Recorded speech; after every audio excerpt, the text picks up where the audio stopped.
স্কুলের ফ্রেন্ডদের সাথে একটু আড্ডা দিতে ভালোই লাগে, তাই না? আমরা সবাই মিলে একসাথে আজকে ছোট্টখাট্ট একটা আয়োজন করেছি, যেখানে আমরা সবাই মিলে নিজের মতো রান্না করে সবাই মিলে একসাথে খাবো, সে আয়োজন করেছি। আসসালামু আলাইকুম, আপনারা সবাই কেমন আছেন? আলহামদুলিল্লাহ, আমিও আপনাদের দোয়ায় অনেক অনেক ভালো আছি। আজকে নিয়ে আসলাম আপনাদের মাঝে একটা ব্লগ ভিডিও। এখানে আমরা সবাই মিলে পার্কের দিকে রওনা হলাম। আমরা সবাই মিলে একসাথে রওনা হলাম ইকো পার্কে। এখানে আমরা সবাই মিলে ছোটখাটো একটা আয়োজন করেছি, সবাই মিলে একসাথে খাবো বলে। আসলে কি জানে, আমার ফ্রেন্ডরা সবাই মিলে একসাথে হইলে কিছু না কিছু আড্ডা না করলে আমাদের ভালোই লাগে না। তাই আমরা সবাই মিলে আজকে ঠিক করেছি একসাথে খাবো। তাই যে যার মতো রান্না করে নিয়ে আসছে। আমাদের হাই স্কুলের ফ্রেন্ডদের কথা কতই না মনে পড়ে, তাই না? আগেকার দিনগুলো কত ভালো ছিল। আমি তো আমার হাই স্কুলের বান্ধবীদের অনেক অনেক মিস করি।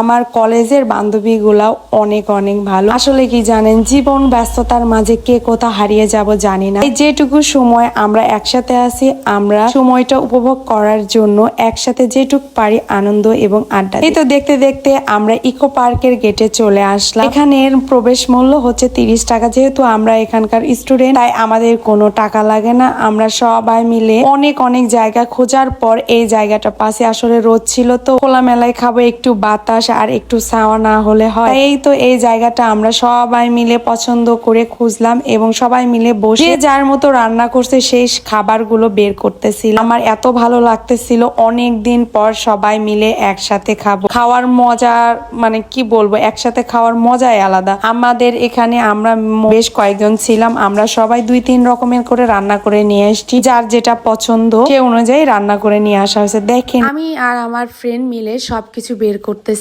সবাই আমাকে হেল্প করতেছিল। আসলে দেখেন, জায়গাটা এত এত সুন্দর আর এত নিরিবিলি ছিল। এই পরিবেশে সবাই মিলে খোলা আকাশের নিচে খাওয়ার মজাই আলাদা। আমরা তো অনেকদিন হলে প্ল্যান করেছিলাম, কিন্তু আমাদের সময় সেক্ষেপে হয় নাই। আজকে হুট করে আমরা সিদ্ধান্ত নিলাম যে আমরা সবাই মিলে একসাথে খাবো। তাই কোনো প্রস্তুতি ছাড়াই যাই যেটা পারছে তারা সেটাই রান্না করে নিয়ে আসছে। আসলে আমার ফ্রেন্ডেরা সবাই ম্যাচে থাকে তো, তাই সেভাবে আয়োজন করতে পারি নাই। যার যেটা ছিল আমরা সবাই মিলে সেটাই নিয়ে এসে একসাথে খাবো। খোলা আকাশের নিচে সবাই মিলে রেডি করতেছিলাম। অনেকদিন পর এরকম খোলামেলা জায়গায় আমি খাচ্ছি। এর আগে সেভাবে এরকম করে খাওয়া হয় নাই, তাই অনুভূতিটাই অন্যরকম। এখানে ছিল অনেক রকমের খাবার। এখানে আমরা সবাই মিলে জায়গাটা ঠিক করার পর, এখানে আমার ফ্রেন্ডেরাও ছিল কিন্তু ওরা ক্যামেরার সামনে আসে নাই। তাই আমাদের সবারই উচিত সময়ের মূল্য দেওয়া। সময়ের সাথে সাথে সবকিছু হারিয়ে যাবে। এই ফ্রেন্ড গুলাও দেখবেন একদিন তাদের ব্যস্ত লাইফ নিয়ে কে কোথায় চলে